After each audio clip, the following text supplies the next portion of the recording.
Good morning, everybody. Pastor Nate Borman here, one of the pastors at Mount Lebanon Lutheran Church. We're walking our way through the book of 1 Corinthians today. We are in 1 Corinthians chapter 7. We're in a marriage chapter where Paul is talking about marriage, and especially marriage where one of the two becomes a follower of Jesus.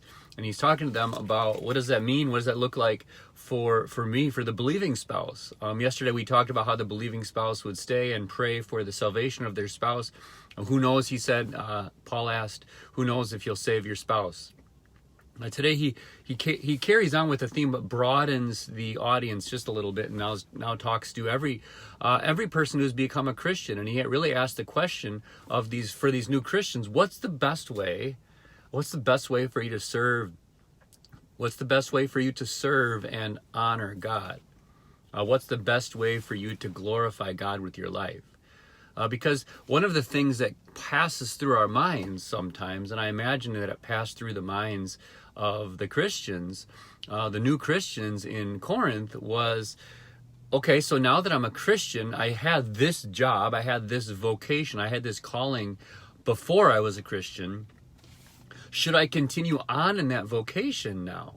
So what does my following of Jesus have to do with my job? And Paul's basic answer is really nothing. He really urges them, if you look at the verses that I posted in the description, he really says stay put. The only time where Paul says that you need to get out, that you should really work to get out, is he speaks to slaves who are serving and under a master. He says, if you can get your freedom, do it. But if you can't, just serve as God's free man, right? As God's free person. But the basic answer is stay. See, one of the things I want you to understand today about serving God and following Him is there is no best way to serve God. There is no perfect job where you can really serve God. I think sometimes people have thought, and in the past this was way it was actually taught in some churches, that if you took this job, then you were really a good Christian. If you did this vocation, then you were really honoring God. This is a way to serve God, but this, right? This is the way you can really serve God. And that's just not true. And Paul helps us see that. He helps us see that our identity as a child of God does not necessarily change our vocation, our calling, our job in our life. Right? He really says stay put, but actually what happens is our identity as followers of the one true God changes not what we do, but the way that we do it. Right? So the mom or the dad who changes a diaper and loves on their children and teaches them to know Jesus, that's getting God's applause and God's praise as they serve their child and take care of their physical needs and their spiritual ones too. And the husband who loves his wife and takes care of her, and the wife who honors her husband and serves him too. That's a glorious thing.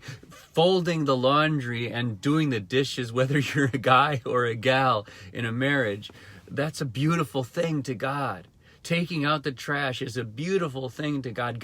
God sees the things that you do in faith. That's the point. God sees the things that you do in faith as marvelous things in His sight. So what's the best way to honor God? It's to do the job that God's given you to do. To do it with the best of your abilities, to do it with all of your strength, to do it for the Lord. Paul said that to the Colossians, whatever you do it with all your strength, as if working for the Lord, not for people.